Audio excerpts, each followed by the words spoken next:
Assalamualaikum warahmatullahi wabarakatuh. Yang saya hormati Ibu Siti Khairiyah, SEMAK selaku dosen pengampu mata kuliah Akuntansi Manajemen. Pada kesempatan kali ini, kami akan mempresentasikan materi tentang penganggaran dan perencanaan laba. Sebelumnya, perkenalkan kami dari kelompok 5 yang terdiri dari saya sendiri, Fitra Muhammad Fajri, lalu ada Tubagus Bimo M. Ajhar. Adapun yang akan kami bahas, diantaranya yang pertama adalah pengertian anggaran dan pentingnya dalam perencanaan laba. Kemudian yang kedua adalah jenis-jenis anggaran. Lalu yang ketiga ada proses penyusunan anggaran dan teknik estimasi yang digunakan. Kemudian yang keempat ada hubungan antara anggaran dan pengendalian keuangan perusahaan. Dan yang terakhir adalah penyusunan anggaran berbasis nol atau zero based budgeting dan pendekatan lain. Dalam dunia bisnis yang kompetitif seperti saat ini, strategi keuangan yang baik sangatlah penting. Penganggaran dan perencanaan laba merupakan aspek kunci dalam pengelolaan keuangan perusahaan, di mana penganggaran berfungsi untuk merencanakan, mengendalikan, serta mengevaluasi aktivitas keuangan perusahaan. Sedangkan perencanaan laba berfungsi untuk membantu perusahaan dalam menentukan target keuangan yang realistis berdasarkan dari kondisi pasar dan biaya produksi. Penganggaran yang efektif juga memungkinkan perusahaan untuk mengalokasikan sumber daya secara optimal agar efektif dan efisien, lalu membantu untuk mengurangi risiko keuangan di masa yang akan datang. Dengan adanya anggaran yang jelas ini, maka perusahaan juga dapat mengontrol pengeluaran, lalu meningkatkan efisiensi operasional, dan membantu mengidentifikasi peluang-peluang yang dapat menghasilkan pendapatan bagi perusahaan. Di sisi lain, perencanaan laba memberikan gambaran tentang bagaimana cara perusahaan untuk mencapai tingkat keuntungan yang diharapkan. Pengertian anggaran. Menurut Garrison, anggaran adalah rencana terperinci tentang perolehan dan penggunaan sumber daya keuangan selama periode waktu tertentu. Jadi, anggaran adalah rencana keuangan yang susun, sistematis, dan terperinci untuk jangka waktu tertentu, mencakup estimasi pendapatan dan pengeluaran. Sedangkan, penganggaran adalah proses penyusunan anggaran mulai dari persiapan sampai penyusunan. Fungsi anggaran. Anggaran berfungsi sebagai alat perencanaan dan pengendalian yang membantu perusahaan mengalokasikan sumber daya secara terperinci dan optimal, guna untuk mencapai tujuan yang telah ditetapkan. Anggaran tidak hanya mencakup perencanaan keuangan jangka pendek, tetapi juga strategi untuk jangka waktu yang panjang. Pentingnya anggaran dalam perencanaan. 1. Untuk menetapkan target keuangan yang jelas. Anggaran membantu perusahaan dalam menentukan target laba yang realistis berdasarkan analisis pendapatan dan pendapatan, biaya produksi, dan faktor eksternal. 2. Untuk mengontrol dan mengelola pengeluaran. Anggaran memungkinkan perusahaan mengontrol pengeluaran dengan lebih baik sehingga dapat menghindari pemborosan. Yang ketiga, mengurangi resiko keuangan. Dengan adanya anggaran, perusahaan dapat mengantisipasi resiko keuangan seperti fluktuasi harga bahan baku, perubahan kebijakan ekonomi, atau penurunan permintaan pasar. Yang keempat, untuk mendukung pengambilan keputusan yang lebih baik, anggaran menyediakan data keuangan yang lebih akurat untuk membantu manajemen dalam mengambil suatu keputusan bisnis. 5. Meningkatkan efisiensi dan profitabilitas. Anggaran membantu perusahaan dalam mengalokasikan sumber daya secara optimal, sehingga dapat meningkatkan efisiensi dalam operasional bisnis. Yang selanjutnya ada jenis-jenis anggaran. 1. Anggaran operasional. Anggaran operasional adalah anggaran yang mencakup semua aspek kegiatan operasional perusahaan dalam suatu periode tertentu. Fungsinya untuk membantu perusahaan memperkirakan pendapatan dan biaya serta mengontrol pengeluaran agar tidak melebihi pendapatan. Yang kedua, anggaran keuangan. Anggaran keuangan adalah suatu anggaran yang berkaitan dengan perencanaan sumber dan penggunaan dana perusahaan, termasuk arus kas, investasi, dan keputusan pendanaan jangka panjang.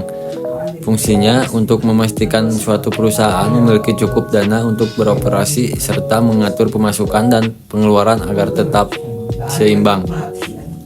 Yang ketiga, anggaran fleksibel. Anggaran fleksibel adalah anggaran yang dapat disesuaikan dengan perusahaan, volume aktivitas, atau tingkat produksi perusahaan. Fungsinya adalah untuk memungkinkan perusahaan beradaptasi dengan perubahan pasar serta membantu mengelola biaya variabel seperti bahan baku dan tenaga kerja. Yang selanjutnya adalah proses penyusunan anggaran. Secara umum terdapat 4 tahapan atau proses dalam penyusunan anggaran, di antaranya sebagai berikut. Yang pertama adalah menentukan pedoman anggaran. Tahap pertama adalah menetapkan pedoman dan kebijakan dalam penyusunan anggaran, di mana pedoman ini biasanya dibuat oleh manajemen puncak dan mencakup mengenai sasaran strategis perusahaan, kemudian gambaran kondisi ekonomi dan pasar saat ini, serta kebijakan keuangan seperti batas pengeluaran dan target laba yang ini capai.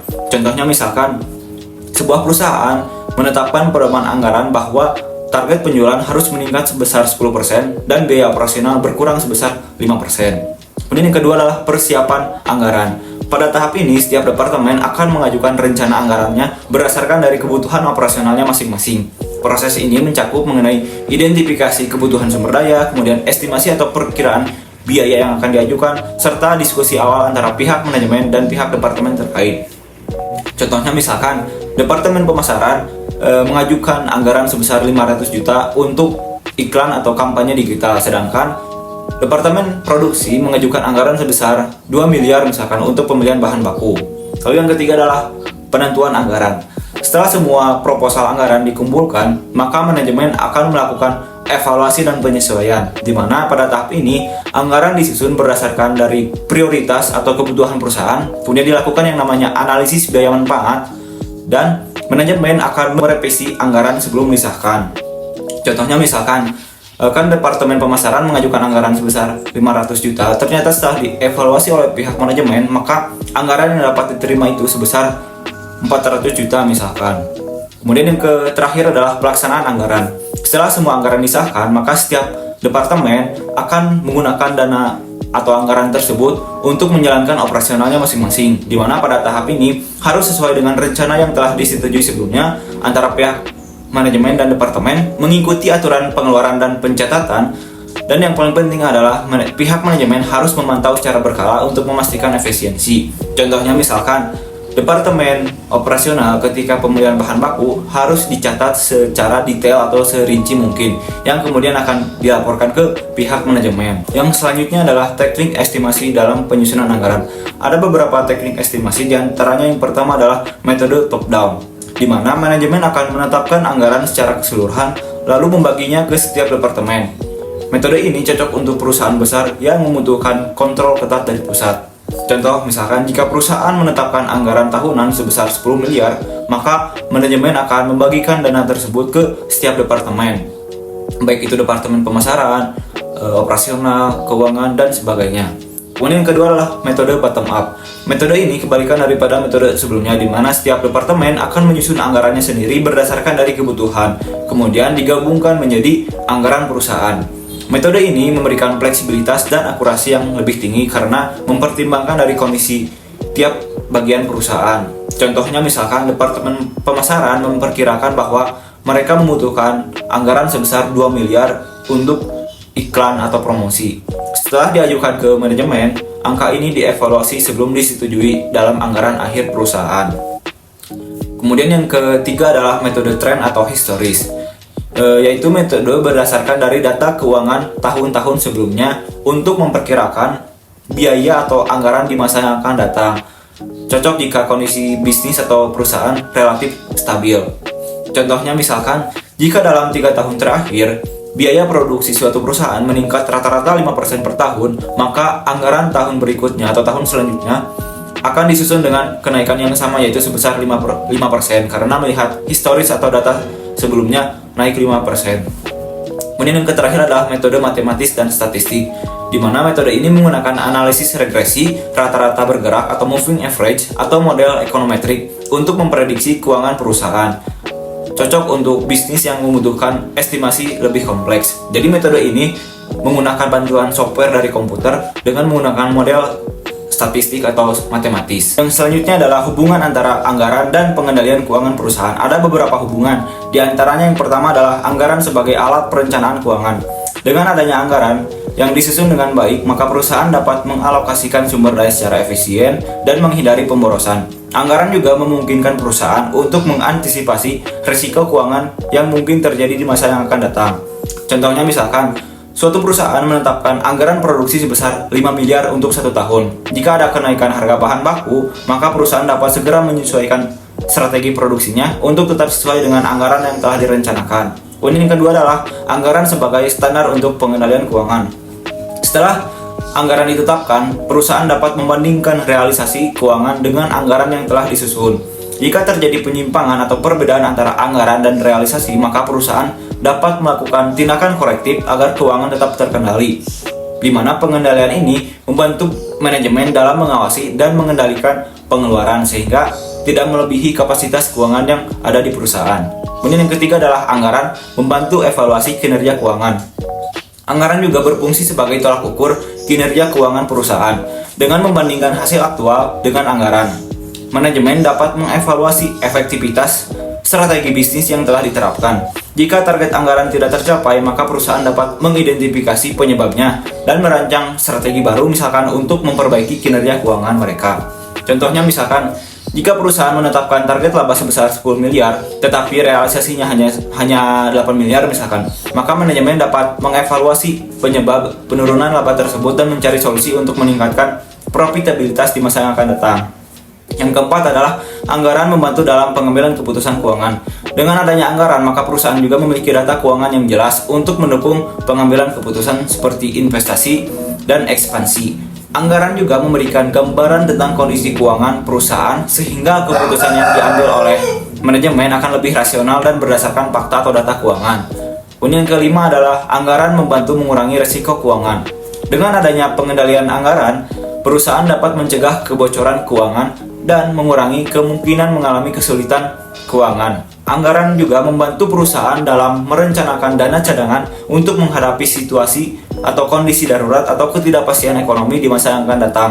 Contohnya misalkan, jika terjadi krisis ekonomi yang menyebabkan penurunan penjualan terhadap perusahaan, maka perusahaan yang memiliki anggaran dan dana cadangan yang baik, maka tetap bisa bertahan tanpa mengalami kesulitan likuiditas.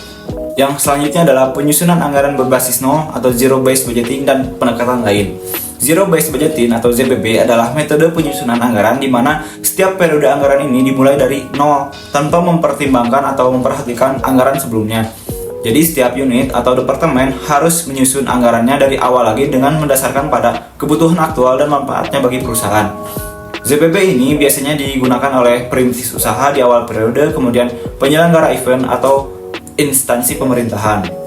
Adapun tahapan dari penyusunan zero based budgeting diantaranya sebagai berikut. Yang pertama adalah identifikasi aktivitas yang memerlukan anggaran. Setiap aktivitas yang diajukan harus memiliki alasan yang jelas mengapa dana tersebut diperlukan dan bagaimana kontribusi terhadap tujuan perusahaan. Kemudian yang kedua adalah mengklasifikasikan dan menganalisis setiap aktivitas.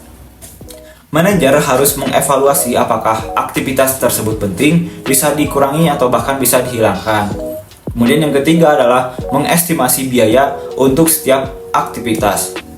Setiap aktivitas yang lolos seleksi harus memiliki estimasi biaya yang realistis atau jelas. Kemudian yang keempat adalah pembuktian dan prioritas pengeluaran.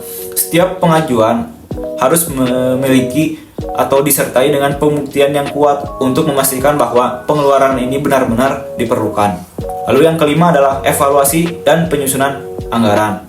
Perusahaan akan memilih aktivitas yang paling sesuai dengan tujuan strategisnya dan menyesuaikan pengeluaran agar tetap efisien. Lalu yang terakhir adalah implementasi dan monitoring anggaran.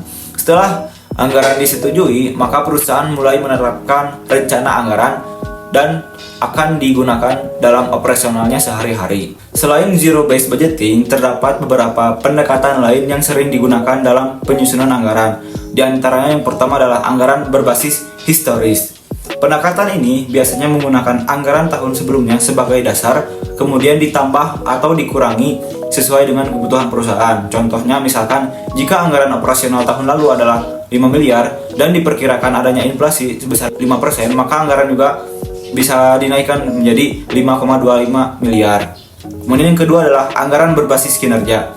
Metode ini menyusun anggaran berdasarkan hasil atau kinerja yang diharapkan dari suatu aktivitas. Contohnya misalkan, Departemen Pemasaran harus mencapai target penjualan tertentu agar anggaran promosi dapat diperbarui atau ditambahkan. Kemudian yang ketiga adalah anggaran berbasis aktivitas, di mana anggaran ini menyusun berdasarkan dari aktivitas utama yang menghasilkan pendapatan atau nilai tambah bagi perusahaan. Contohnya misalkan, jika aktivitas utama perusahaan adalah produksi barang, maka anggaran akan difokuskan pada biaya produksi seperti bahan baku dan tenaga kerja. Jadi dari materi yang kami sampaikan dapat ditarik kesimpulan bahwa anggaran adalah rencana keuangan yang disusun secara sistematis dan terperinci untuk jangka waktu tertentu. Anggaran memiliki peran penting dalam perencanaan dan pengendalian keuangan perusahaan. Kemudian, terdapat beberapa jenis anggaran, diantaranya anggaran operasional, anggaran keuangan, dan anggaran fleksibel. Lalu, proses penyusunan anggaran melibatkan berbagai tahapan dan teknik estimasi, seperti metode top-down, metode bottom-up, serta analisis tren historis. Kemudian, selain itu, anggaran berfungsi sebagai alat evaluasi kinerja keuangan, membantu perusahaan dalam mengambil keputusan strategis dan mengurangi risiko ketidakpastian keuangan di masa yang akan datang. Salah satu metode penyusunan anggaran adalah Zero Based Budgeting atau ZBB, yang memungkinkan perusahaan menyusun anggarannya dari nol berdasarkan kebutuhan aktual. Dengan pemahaman dan penerapan anggaran yang baik, maka perusahaan dapat meningkatkan efisiensi operasional serta mencapai profitabilitas yang berkelanjutan. Sekian yang dapat kami sampaikan. Terima kasih. Wassalamualaikum warahmatullahi wabarakatuh.